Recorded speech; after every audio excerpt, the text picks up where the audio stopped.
2023 was a great year for gaming.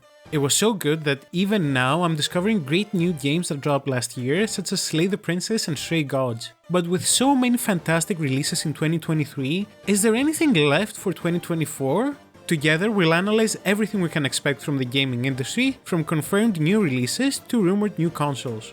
Let's check it out. Prince of Persia is a franchise that has been dormant since 2010. New games for the franchise stopped releasing after Assassin's Creed's rise to fame, and in 2024 Prince of Persia will be making its return in a different form. Prince of Persia: The Lost Crown will be a 2D Metroidvania from the same studio that created Rayman. It will be interesting to see if this title proves to be the catalyst for the franchise's return to mainstream success. As much as I'm not a fan of the fact that a game released just 4 years ago and looks better than 95% of video games will receive a remaster, the remaster of The Last of Us 2 does have some elements that are worth mentioning. The remaster will include a new roguelike mode similar to God of War Valhalla, 3 new levels cut from the main game, and most importantly, guitar freeplay. I feel like this release leans more towards what in other games would be called a definitive edition, but here for marketing reasons, it's called a remaster. Like a Dragon Infinite Wealth is a direct sequel to Yakuza Like a Dragon, with a continuation of Ichiban Kasuga's adventures unfolding in the vibrant setting of Hawaii. It's the first time the franchise will be set outside of Japan, and the world the player will be able to explore will be bigger than ever. I always find games in the style of Persona or Yakuza Like a Dragon very enjoyable, so for me, this is January's most interesting game. Tekken 8 is yet another entry in the long-running franchise. I don't know anything about fighting games, but Tekken 8 is looking like a very important game for fans of the genre. Persona 3 Reload is a remake of Persona 3. The remake is set to receive a major overhaul with new scenes, more dialogue, and the addition of brand new gameplay mechanics, aligning it with the high standards set by Atlus' recent games. If you're looking for a long game, Persona 3 Reload might be the game for you, as the average completion time for its main plot is 87.5 hours. Suicide Squad Kill the Justice League has had an unusual development cycle. The game was normally meant to be released in 2023, but fans' reaction to its trailer led to the game being delayed until 2024. New gameplay videos of the game indicate that it will be fine, but I want to draw your attention to its UI. There are so many elements on screen at once that I wonder if the developers accidentally added some gameplay into their user interface. The first 3 Tomb Raiders will be remastered, and the bundle will include all the expansions and secret levels of these legendary games. Even though there's less than a month to go until the remaster's release, Square Enix hasn't revealed much information about it. I expect more to be announced in the coming days. Mario vs Donkey Kong is a remake of the game of the same name released on the Game Boy Advance. It's a 2D puzzle game where the player has to use their brain to advance through the game's numerous levels. Aside from the addition of co-op, we don't know much about what the remake will change. I haven't played this style of game before, and I might give it a chance when it comes out. If you Google the world's development hell, you'll get Skull and Bones as a result. The game started as an expansion for a 2013 game, and 11 years later, it finally looks like it's going to be released as a fully fledged experience. Any pirate game will always be welcome in my books, but will it live up to Assassin's Creed Black Flag? Pacific Drive is a game that immediately caught my attention from the day it was announced. It's a survival game where you drive around in a surreal world. I can't say that I fully understand how its gameplay will work, but the atmosphere of Pacific Drive is excellent, and I want to see what this game has to offer. Of all the titles we're going to see today, I think this is the one that surprised me the most. Brothers: A Tale of Two Sons is a niche game that was released in 2013 by the same developers that later made A Way Out and It Takes Two. Of all the games that could receive a remake, I certainly was not expecting this one, and so far we don't know much about the remake other than that it will have better graphics. Final Fantasy VII Rebirth will be the second entry in the planned trilogy of remakes being made for Final Fantasy VII. I've never played a Final Fantasy game, and I feel like that boat sailed a long time ago, but for those of you who are fans of the franchise, this will probably be a great game. 1992's Alone in the Dark is widely acknowledged as the first ever survival horror game. 2024's Alone in the Dark is a reboot for the franchise that carries the weight of not only over 30 years of history on its shoulders, but also has the mission of making people forget the previous game of the franchise, Alone in the Dark Illumination, which according to Metacritic scores is one of the worst video games of all time. The game is clearly inspired by more modern survival horror games, and it remains to be seen how it will live up to these expectations. March 22nd will see 3 different major games released. Princess Peach will be starring in her own game for the first time in 18 years, with Princess Peach Showtime likely said to be one of the most creative titles Nintendo has ever released. In the game, Peach will be able to wear various costumes that will give her special powers. The game will definitely be unlike any other game that releases this year. The second game to be released on March 22nd is Dragon's Dogma 2. The first game in the series is one that not many have played, but those who have played it seem to love it. And I can't blame them. If the trailer for Dragon's Dogma 2 is any indication, this may turn out to be one of the best games of 2024. Rise of the Ronin is the third and final game set to be released on March 22nd, and this is a very important game for Sony, as it will be a PS5 exclusive.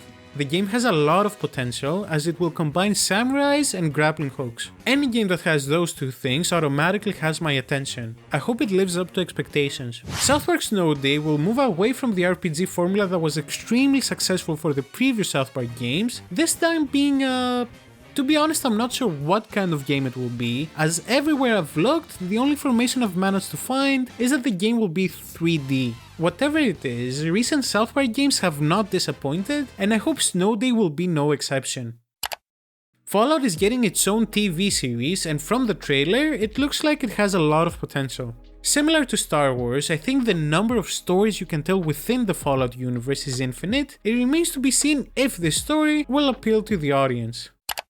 Borderlands will be adapted onto the big screen in August, but there is no material available for this movie at all. Borderlands certainly has the makings of a good summer comedy, but creating a successful video game movie has proven to be a very difficult task in the past, as my upcoming videos on the channel will explore in detail. August will also see the release of Black Myth: Wukong, which is an upcoming Souls-like game. The game has already captured fans' attention through its graphics and character design, and if its gameplay is even half as good as the atmosphere that all these trailers have shown, this will be an excellent game.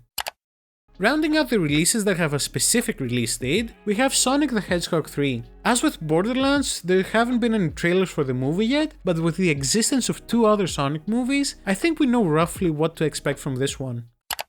We may be done with releases with specific release dates, but there are several games that we only vaguely know that will be released in 2024. 33 Immortals is the next game from Thunder Lotus, the team behind Spiritfarer. The game will be a co-op roguelike that allows up to 33 people to play simultaneously. I'm having a hard time finding people for 4-player co-op games, so I don't know where exactly I'm going to find another 32 players.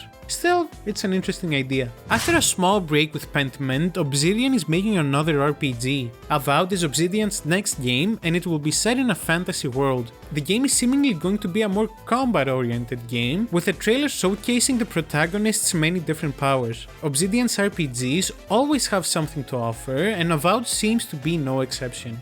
Hades 2 will be released within the first half of 2024 in early access, which means that although it will be available to the public, it will not be a complete game. The first Hades is by far one of the best games released in the past 5 years, and I'm looking forward to seeing how Supergiant Games will evolve the franchise. Little Nightmares is a fairly successful indie puzzle game series with some horror elements. I haven't played any of these games, but it's nice to see a small group of developers finding their footing in the industry. Besides the games we talked about before, Nintendo is expected to release a remake and a remaster, with Paper Mario: The Thousand Year Door and Luigi's Mansion 2 HD likely to be released later this year. Both titles were big hits for Nintendo when they were released, and the company seems to want to cash in on the nostalgia that exists for them. The Metal Gear Solid 3 remake is also expected to be released this year, although we don't have much information about it, other than that it's a remake, and it will be released this year. Senua will continue her adventure in Hellblade 2. The first game in the series is something that I keep telling myself that I am going to play, but I haven't gotten around to trying it out yet. Hellblade 2 looks like it will rely more on the combat and less on the game's puzzles, but combat may have been the particular trailer's focus. Stalker is a cult franchise that never quite had mainstream success. Now, with Microsoft's backing, Stalker 2 Heart of Chernobyl has a chance to do just that. All its trailers look extremely interesting, and it remains to be seen if the devs can live up to fans' expectations. Star Wars Outlaws is probably the most recognizable IP of 2024 so far, with it being an open-world third-person shooter. The game has huge potential, and hopefully, the developers will manage to create a universe worth exploring.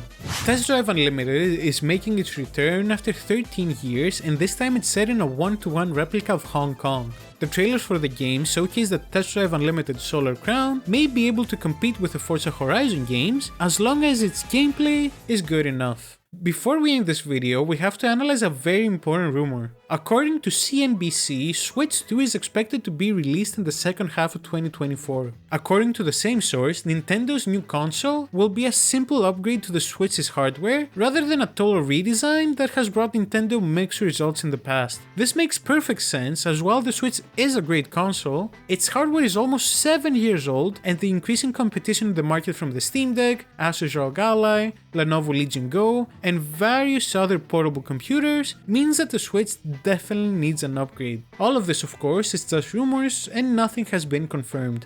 And that's everything you need to know about gaming in 2024. 2024 doesn't have any highly anticipated games, and the question remains as to whether there will be a game that will make a tangible difference this year. And I partly understand that. In this video, we talked about 29 games. Of those 29 games, 9 of them are remakes or remasters. Almost 1/3 of the year's biggest releases were already released several years ago. With 2023 having so many great games, 2024 may be a year of respite until 2025, with fans eagerly awaiting the release of Grand Theft Auto 6. But I'm not worried. Many of last year's best games, like Hi-Fi Rush or Pizza Tower, were games that we didn't eagerly anticipate but stunned fans when they were released with just how good they were.